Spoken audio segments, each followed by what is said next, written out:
বিএনপির একজন নেতা ইশরাক হোসাইন তিনি আন্দোলন করছেন। এবার বলুন তো, বিএনপির একজন ভাই তিনি আন্দোলন করছেন, গত নির্বাচনের কয়েকদিন বা সময় আছে। এখন ইশরাক ভাই যদি এমপি বা মেয়র না হয় তাহলে খুব একটা বড় ক্ষতি হয়ে যাবে। এবার যারা তাকে বাধা দিচ্ছেন তাদেরকে প্রশ্ন করি, যদি ইশরাক ভাই এমপি হয়ে যায় তাদের কি বড় কোনো ক্ষতি হবে? এবার ব্যাপারটা এমন দাঁড়িয়েছে, ইশরাক ভাই বলছেন আমাকে মেয়র হতে হবে, আর বিরোধী পক্ষ বলছে আমাদেরকে ঠেকাতে হবে। অহংকার, দম্ভ চলে এসেছে। এই অহংকার এবং দম্ভের কারণে কি হয়েছে? ঢাকাতে কোটি কোটি মানুষ তাদের জীবনের মূল্যবান সময়গুলো রাস্তার মধ্যে ব্যয় করে দিচ্ছে। আমি আমার কথা বলি, গতকালকে আমার পরীক্ষা ছিল ঢাকা ইউনিভার্সিটিতে। আমার মিড টার্ম পরীক্ষা চলছে, পরীক্ষা শুরু হবে 2টা থেকে। আমি ভাবলাম যেহেতু আন্দোলন চলছে একটু আগে বের হয়ে যাই। দুপুর 12টায় বের হয়ে গিয়েছি। এক রাস্তায় যাই সেই রাস্তা ব্লক, আরেক রাস্তায় যাই সেই রাস্তা ব্লক, আরেক রাস্তায় যাই সেই রাস্তা ব্লক। আমার সাথে আমার পুরো পরিবার আছে। ঘুরতে ঘুরতে 12টা থেকে ঘুরতে ঘুরতে যখন 2টা বাজে আমার পরীক্ষা শুরু হচ্ছে, তখন আমি আমার বাসার সামনে আবার ঘুরতে আবার বাসার সামনে। এখন কি করব? গাড়ি ছেড়ে হাঁটা শুরু করলাম। হেঁটে ইউনিভার্সিটিতে পৌঁছালাম। যখন ইউনিভার্সিটিতে গিয়েছি তখন সময় আছে মাত্র 20 মিনিট। 20 মিনিট আমি কি পরীক্ষা দেব? এই যে তাদের দম্ভ এবং অহংকারের কারণে আমার জীবনে যে ক্ষতিটা হয়ে গেল, এই ক্ষতির দায়ভার কে নেবে? এটা শুধু আমার কথা বললাম, ঢাকাতে এরকম অসংখ্য মানুষ রাস্তার মধ্যে সময়গুলোকে ব্যয় করে ফেলছে, কোনো গাড়ি চলে না। এই জন্য প্রিয় ভাইরা মনে রাখবেন, অন্তরের হারাম হচ্ছে দম্ভ এবং অহংকার। এই দম্ভ এবং অহংকার থেকে বেঁচে থাকার দরকার আছে না নাই? 5 আগস্টের পরে বাংলাদেশে রাজনৈতিক ক্রাইসিস শুরু হয়েছে। কোন জায়গায় কে যাবে?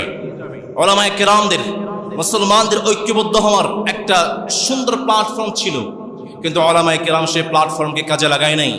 এক আলেম আরেক আলেমের বিরুদ্ধে কথা বলতে শুরু করেছে, এক আলেম আরেক আলেমকে কাফের ফতোয়া দিতে শুরু করেছে।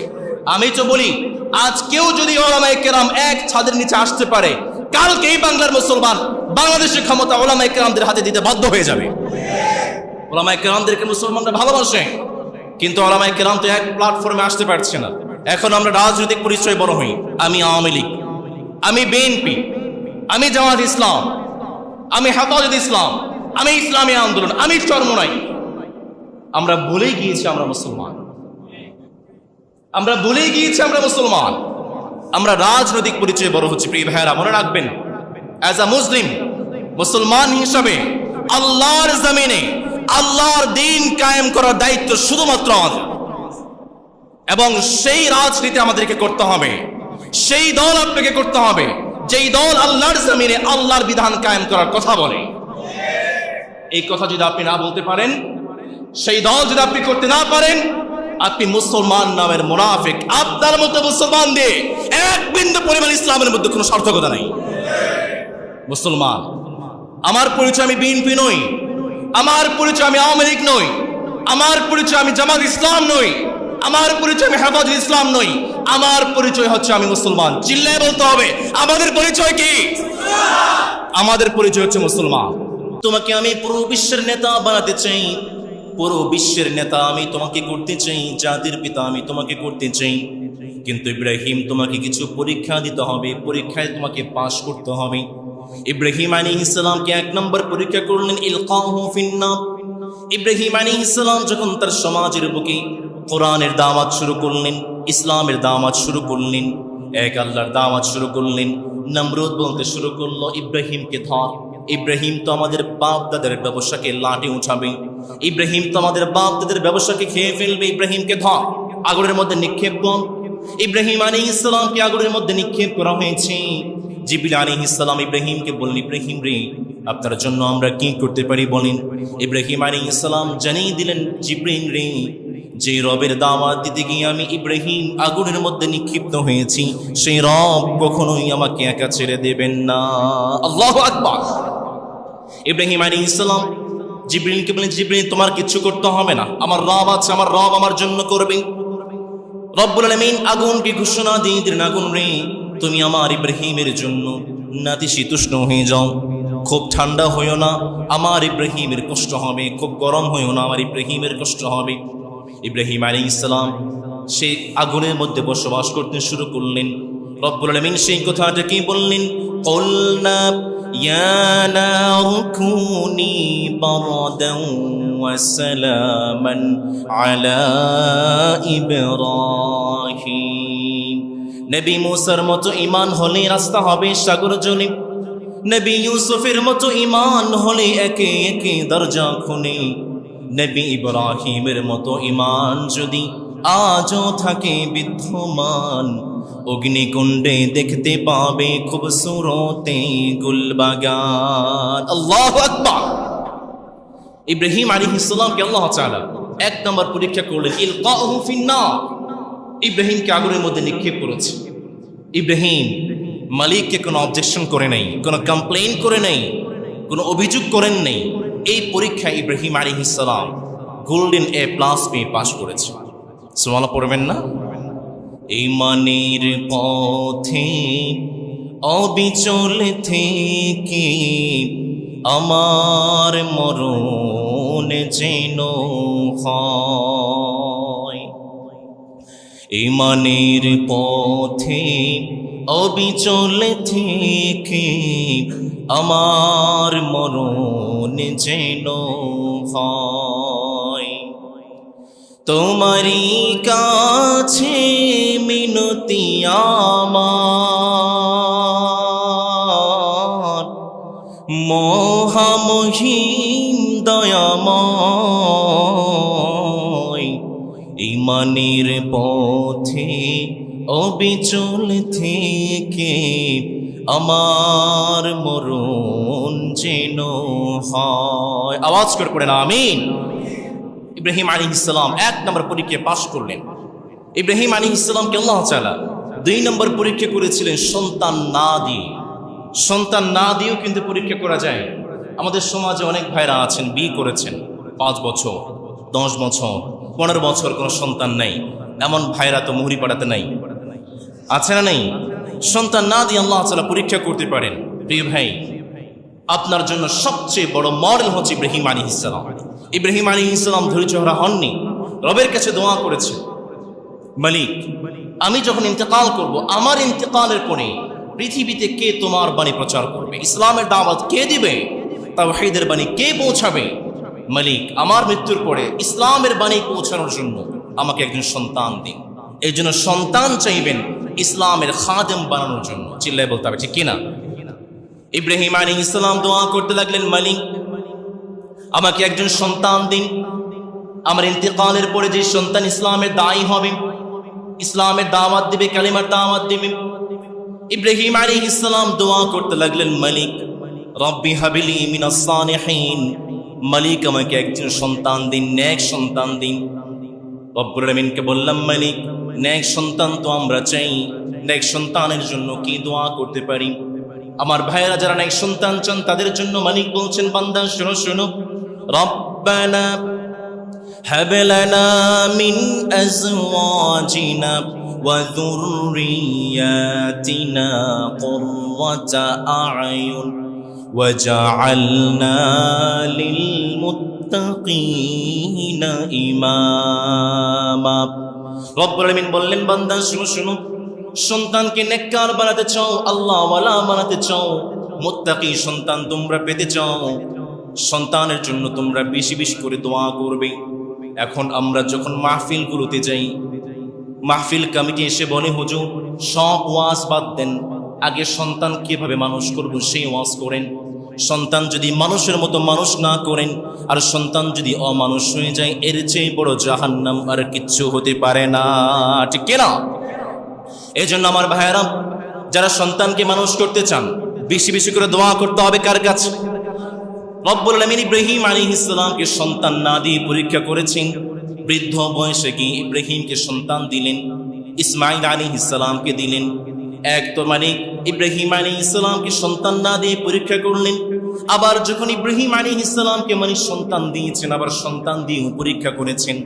ইব্রাহিম আলাইহিস সালামকে বললেন, ইব্রাহিম রে, তুমি তোমার সন্তানকে আমি আল্লাহর জন্য জবাই করে দাও। ইব্রাহিম আলাইহিস সালাম বলতে পারতেন, মানিক তোমার ইসলামের দাওয়াতের জন্য তো সন্তান চেয়েছি, তোমার কালেমার পতাকা উঁচু করার জন্য সন্তান চেয়েছি, তোমার তাওহীদের বাণী প্রচার করার জন্য সন্তান চেয়েছে। ইব্রাহিম আলাইহিস সালাম চাইলে বলতে পারতেন, মালিক তোমার জন্য আগুনে গিয়েছি, বাড়ি ছাড়া হয়েছি, কত কষ্ট আমি ইব্রাহিম করেছি।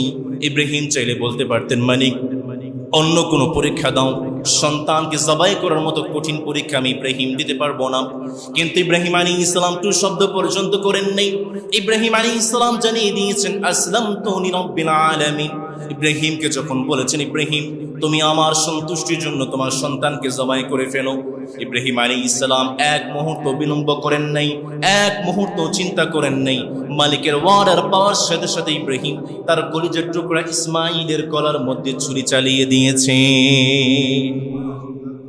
এজন্য মালিক বললেন, আমি মালিক সন্তান না দিয়ে পরীক্ষা করি, আবার সন্তান দিয়েও যেই মালিক পরীক্ষা করেন তিনি কে?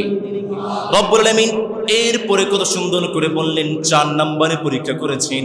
ইব্রাহিম আলাইহিস সালাম যখন ইসমাইল আলাইহিস সালামকে দিয়ে ফেললেন, ইসমাইল আলাইহিস সালাম বড় হতে শুরু করলেন। রব্বুল আলামিন ইব্রাহিম আলাইহিস সালামকে বললেন, ইব্রাহিম রে, এবার সময় এসেছে তুমি তোমার কলিজার টুকরা ছেলে এবং তোমার প্রিয়তমা স্ত্রী হাজার আলাইহিস সালামকে মক্কার মরুভূমির প্রান্তরে রেখে আসো।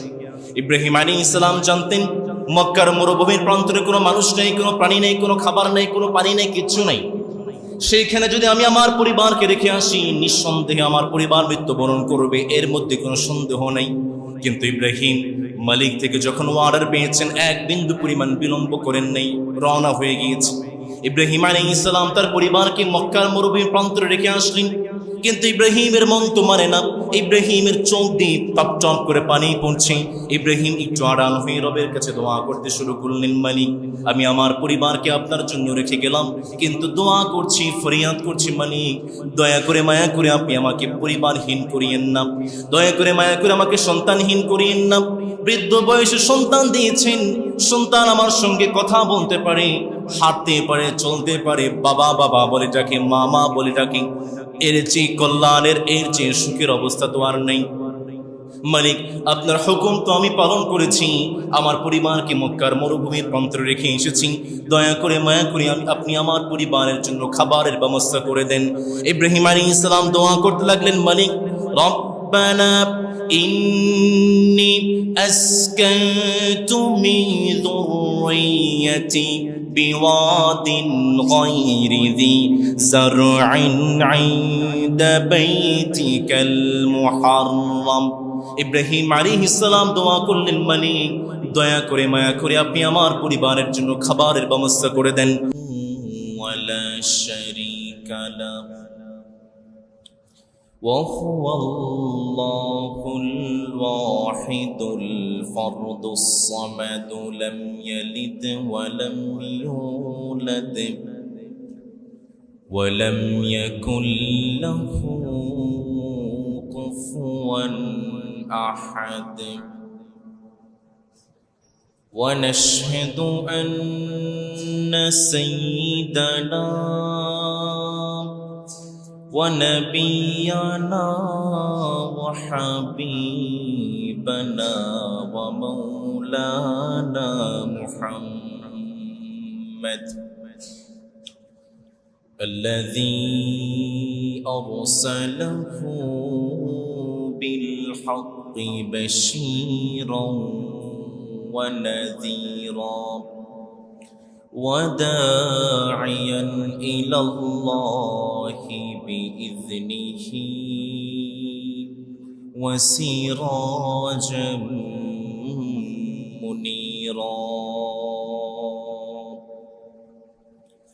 أما بعد فقد قال الله تعالى في كلامه المجيد وفي فرقانه الحميد. সবাই পড়েন, আউযু বিল্লাহি মিনাশ শাইতানির রাজীম।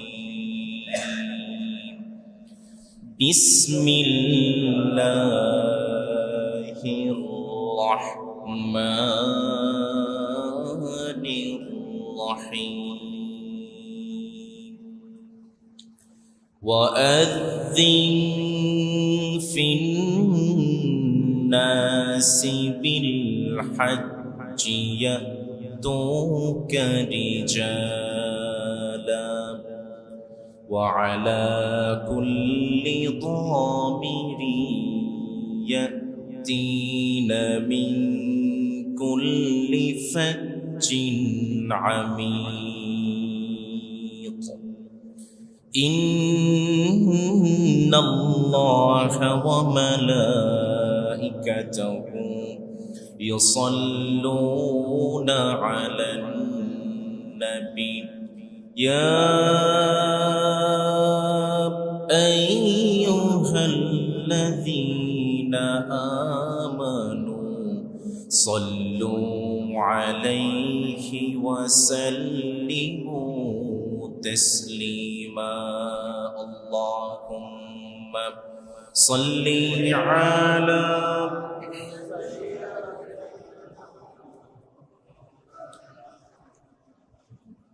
وعلى آل سيدنا اللهم صل على محمد وعلى آل محمد كما صليت على إبراهيم وعلى آل إبراهيم إنك حميد مجيد اللهم بارك على محمد وعلى آل محمد كما باركت على إبراهيم وعلى آل إبراهيم إنك حميد مجيد সম্মানিত মুসল্লিয়ানি কেরাম, আপনারা সবাই কেমন আছেন? আলহামদুলিল্লাহ, আমি ভালো আছি। আমাদেরকে যে মালিক ভালো রেখেছেন, আওয়াজ করে বলুন তিনি কে? আমাদেরকে যে মালিক সুস্থ রেখেছেন তিনি কে? সে রবের দরবারে শুকরিয়া জ্ঞাপন করছি। সর্বোচ্চ আওয়াজ দিয়ে আমরা পড়ছি আলহামদুলিল্লাহ, আরো পড়ছি রব্বানা লাকাল হামদ হামদান কাসীরা তাইয়্যিবা মুবারাকান ফীহি। আমরা প্রশংসা করেছি কার? আল্লাহ তাআলা আমাদেরকে সব সময় তার প্রশংসায় নিয়োজিত থাকার তৌফিক দিন। আমরা পড়ি আমিন। দরুদ ও সালাম সেই পেয়ারা হাবিবের প্রতি যাকে আল্লাহ তাআলা শফিউল মুযনিবিন রাহমাতুল লিল আলামিন করে পাঠিয়েছেন। আমরা সবাই পড়ছি সাল্লাল্লাহু আলাইহি ওয়াসাল্লাম। সম্মানিত মুসল্লিয়ানি কেরাম, আজ 25শে যুলকাদা, কয়েকদিন পর শুরু হচ্ছে আমাদের যুলহাজ্জা। আমি যদি ভুল না করি আগামী বুধবার থেকে শুরু হচ্ছে যুলহাজ্জ। যুলহাজ্জ এই প্রথম 10 দিন আল্লাহ তাআলার কাছে অনেক বেশি গুরুত্বপূর্ণ। নবী করিম সাল্লাল্লাহু আলাইহি ওয়াসাল্লাম এভাবে বলেছেন, মা মিন আইয়ামিল আমালিস সালিহ ফিহা আহাব্বু ইলাল্লাহ মিন হাযিহিল আইয়াম। আল্লাহর হাবিব সাল্লাল্লাহু আলাইহি ওয়াসাল্লাম বলেছেন, যুলহজ মাসের প্রথম 10 দিনের গুরুত্ব আল্লাহ তাআলার কাছে অনেক বেশি, এবং এই 10 দিনের ইবাদত এবং আমল আল্লাহ তাআলার কাছে অনেক বেশি পছন্দনীয়। আনাস রাদিয়াল্লাহু তাআলা আনহু নবী করিম সাল্লাল্লাহু আলাইহি ওয়াসাল্লাম থেকে হাদিস বর্ণনা করেছেন, যুলহজ মাসের প্রথম 10 দিনের এক এক দিন, আই রিপিট, যুলহজ মাসের প্রথম 10 দিনের এক এক দিনের সওয়াব আল্লাহ তাআলার কাছে 1000 দিনের সমপরিমাণ। তার মানে যুলহজ মাসের প্রথম 10 দিনের একদিন ইবাদত করব, আল্লাহ তাআলা আমাদের আমল নামায় 1000 দিন ইবাদত করার সমপরিমাণ সওয়াব লিপিবদ্ধ করে দেয়। 2 দিন করব 2000 দিন, 3 দিন করব 3000 দিন। তার মানে প্রত্যেক দিনের সওয়াব আল্লাহ তাআলা 1000 দিনের সমপরিমাণ করে দেয়।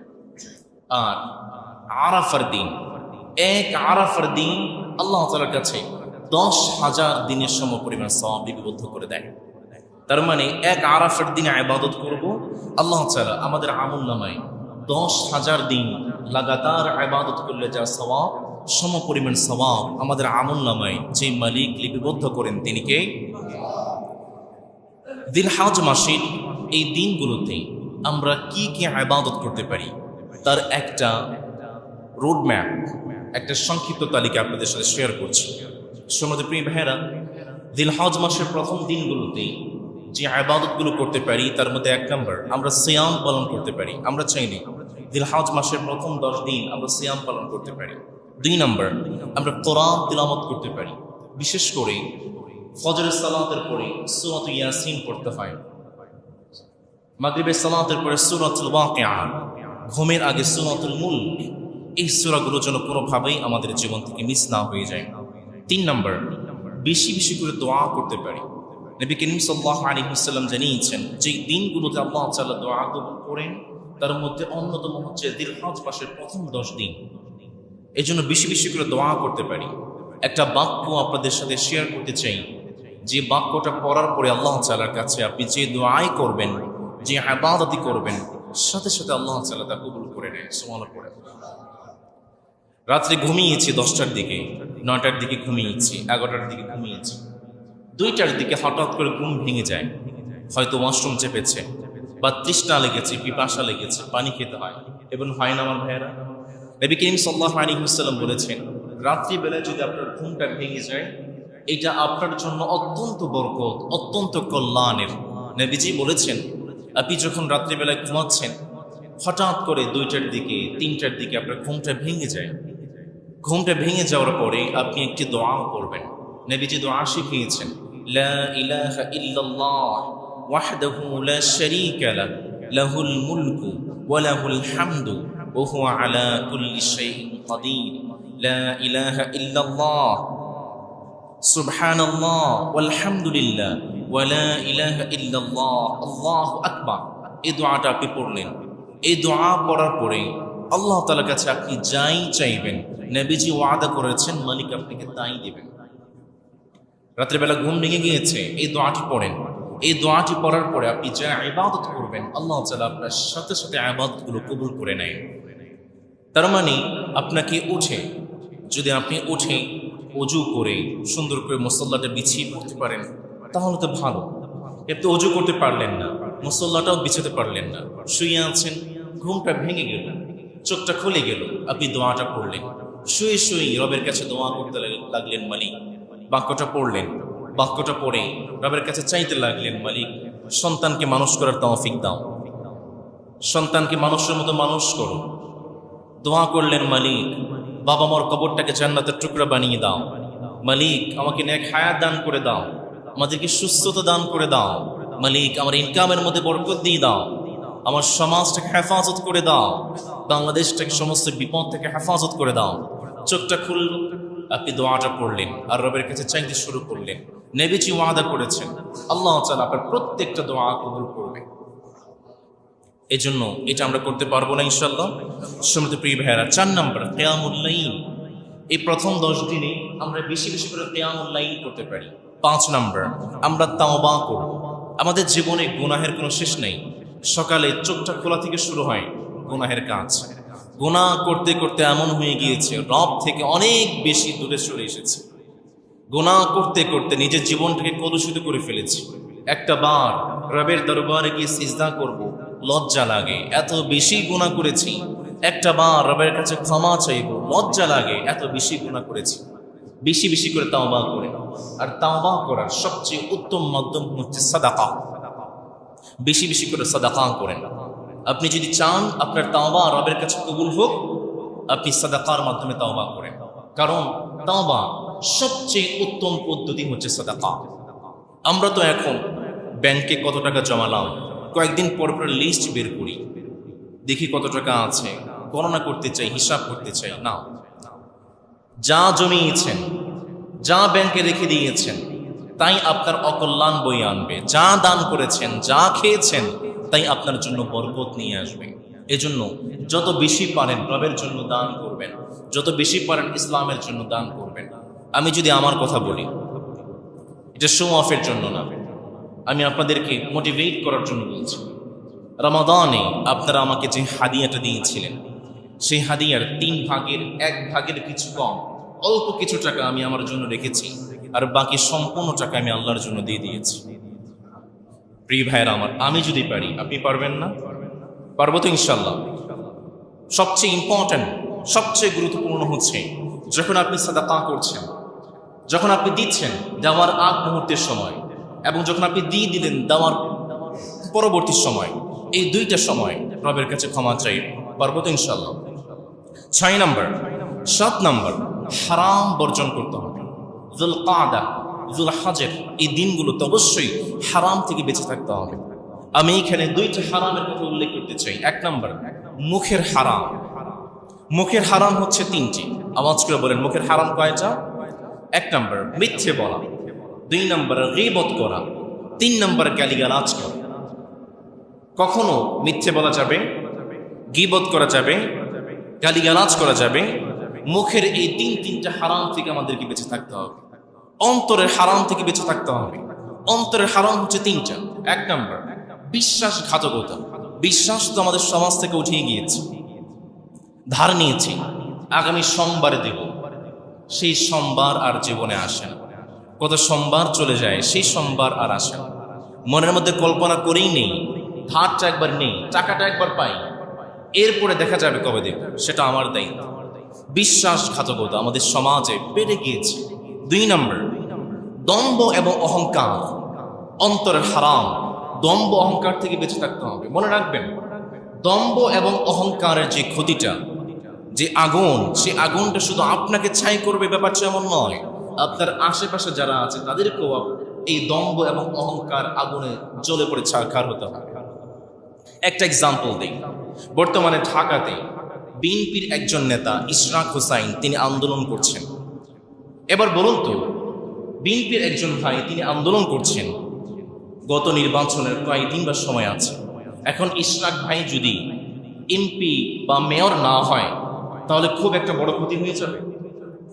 এবার যারা তাকে বাধা দিচ্ছেন তাদেরকে প্রশ্ন করি, যদি ইশরাক ভাই এমপি হয়ে যায়, তাদের কি বড় কোনো ক্ষতি হবে?